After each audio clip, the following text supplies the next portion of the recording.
Pen দিলে pen ভেঙে ফেলবে, ওই জন্য নওশাদের উপরে রাগ। বন্ধুগণ, এই সমাবেশটা শুধু ছাত্রদের সমাবেশ নয়, এই সমাবেশটা অভিভাবকদের সমাবেশ।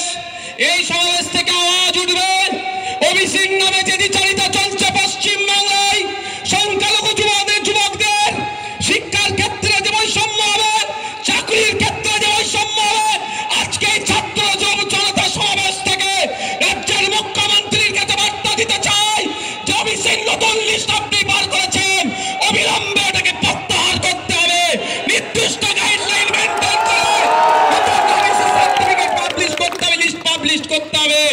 অন্যথায় কিন্তু আগামী দিনে এই ছাত্ররা আর অভিভাবকরা মিলে বিসিডব্লিউ অফিসে যাবে, ঘেরাও করবে, জবাব নেবে, যতক্ষণ না জবাব দিতে পারছে তাদেরকে পার হতে দেবে না। আজকে ছাত্র অভিভাবকদের সমাবেশ কেন করলাম?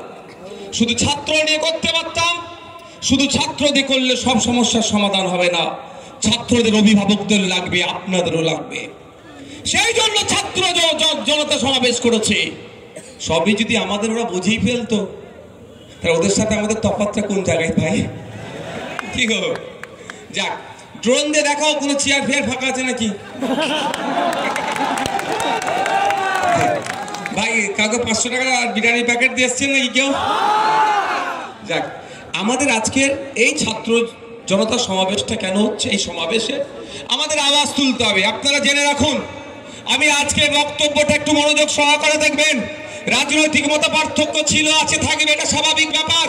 আমরা যে গণতান্ত্রিক পরিবেশে বসবাস করি, আমরা গর্ব করে বলতে পারবো আমরা যে দেশে থাকি, এই দেশের রেজিস্টার্ড পলিটিক্যাল পার্টির সংখ্যা হচ্ছে 2200 থেকে 2500। তো গর্বের বিষয়, সারা পৃথিবীতে যেখানে গণতান্ত্রিক সিস্টেম আছে, যেখানে ভোটিং সিস্টেম আছে, সারা পৃথিবীর রাজনৈতিক দলগুলো একদিকে রাখবেন, আমার এই মহান ভারতবর্ষের রাজনৈতিক দলগুলো আলাদা রাখবেন। সারা পৃথিবীতে যত দল আছে, ভারতবর্ষে তার থেকে বেশি দল আছে, এটা গর্বের বিষয়। সুতরাং রাজনৈতিক মত পার্থক্য থাকবে, আদর্শগত মত পার্থক্য থাকবে, থাকাটাই স্বাভাবিক। কিন্তু যে ডিমান্ড নিয়ে আজকে ছাত্র জনতার সমাবেশ হচ্ছে, এই ডিমান্ডকে আপনি এড়িয়ে যেতে পারেন না। আপনারা শুনলে অবাক হবেন, 2011 সালের আগে যে ওবিসি গুলো ছিল সেইগুলো ঠিক থাকলো, 2011 সালের পরে অনেক ওবিসি সুপ্রিম কোর্টে পর্যন্ত গিয়ে ধাক্কা খেলো। তারপরে রাতারাতি মমতা ব্যানার্জি দেখলাম নতুন করে সার্ভের নামে নাটক করে একটা কমিটিকে বসিয়ে দিয়ে কিছু ওবিসির লিস্ট পাবলিশ করেছে।